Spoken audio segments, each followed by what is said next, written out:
Hi. Welcome to the Thinking Thoughts Thoughtfully Thoughtcast. My name is Josiah David Huergo, and I am a philosopher.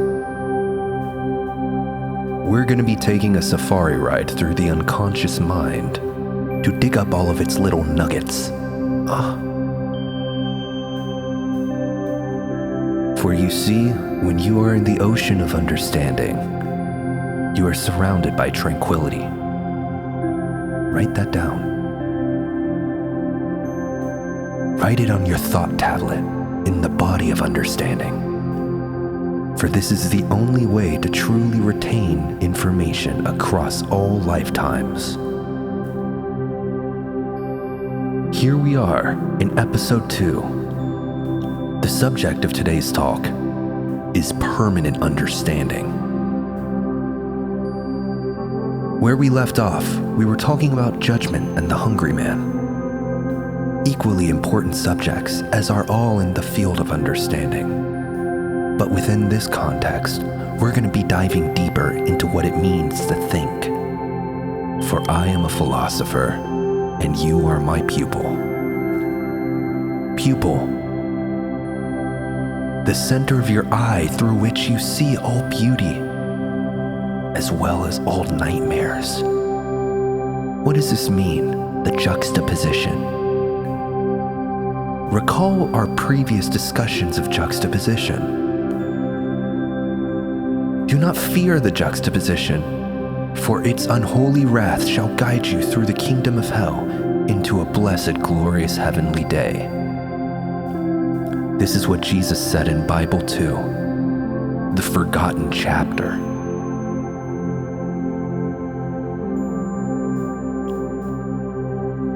Join me now in a philosophical hymn called My Blood Runs Freely.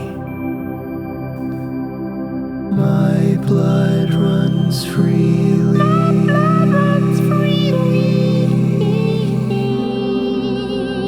My blood runs freely.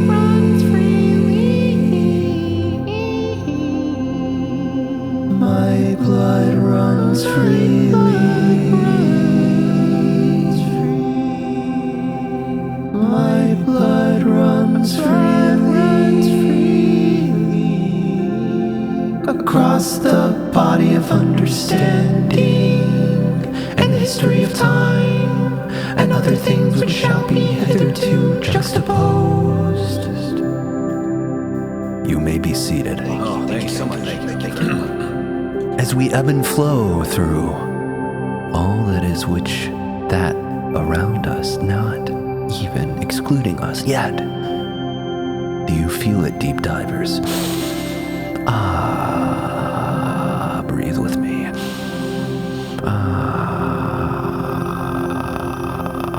This is bliss. Grab it, for soon it will be gone, and this is what we shall think about. Because when we have permanent understanding, we can juxtapose without meaning, freed from the semantic shackles which tie us to this worldly, earthly pain. Needn't be anymore on this heavenly plane. Oh, that's good. Are you feeling what I'm feeling? And does it turn you on to the unlimited understanding of the golden dawn? The golden dawn. Poetry is the doorway to the mind. And this is what we're going to think about today, because it unlocks the permanent understanding. Ching. That's the key entering the keyhole. Shink. That's the shackles freeing you. And this is the backwards understanding, which leads you to true understanding, for you have to approach the right way from the perspective of the wrong way, in order to gain the new perspective for your inventory. Write that down on your body of understanding, and you shall carry it across all lifetimes. For this vessel is not permanent, and this world is not your home.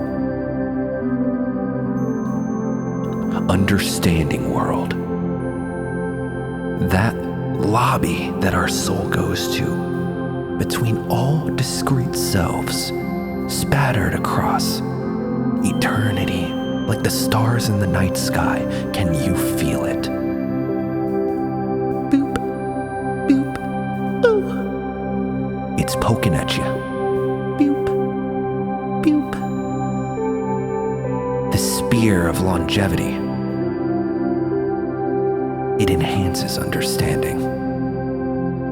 From behind, for that is where you have least forgotten, from the perspective of itself in the front.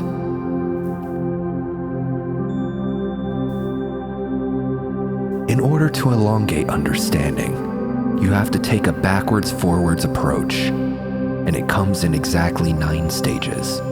Stage 1, you write this down. Stage 2, you assume the position of understanding. Stage 3, you start reciting the mantra, "It is not good unless it's bad. It is not bad unless it's good. It is not good unless it's bad. It is not bad unless it's good." This will cancel the effects of understanding temporarily so we can enter what's known as a truth state. In a truth state, we're limited to our knowledge of that which isn't. Stage 4, name every concept in alphabetical order. Aardvark, Aardwolf, AARP, Aaron, Abacus. Stage 6, apologize to everyone you know 3 separate times, scattered across the course of a decade. It's the only way, and they will forgive you, but only if you're sincere. At this point, you may feel a fluttering building in your chest. That's who you really are, in there, that feeling. It was Daniel in John 3:16 when he said, "I am the Bible, the Constitution, America, free guns, healthcare, McDonald's." I always tear up a little when I hear that line, for we must remember that it is Christ which was the original ascended master, super guru who healed through meditation and using crystals.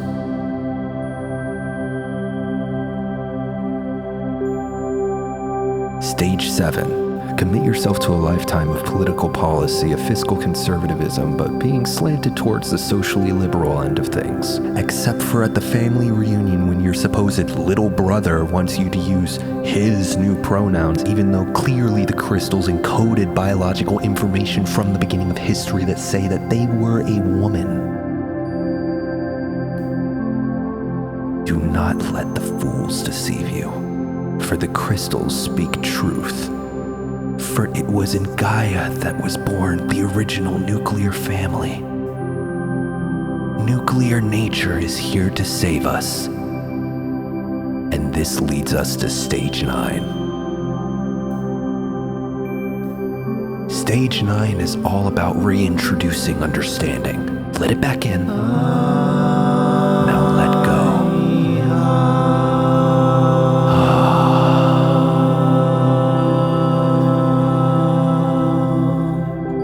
Congratulations. You are free from understanding. We don't have to understand anymore. We are now free. We are no longer bound by chains which tie us to this world, a world of lies and illusions, because we understand now that conservatism is actually enlightened, which is a trip that rocks my world. Flower power. It really makes you think. This is what it means to be a philosopher. Thank you for listening to this episode of the Thinking Thoughts Thoughtfully Thoughtcast. Please, for the children, please, keep thinking. Don't stop thinking.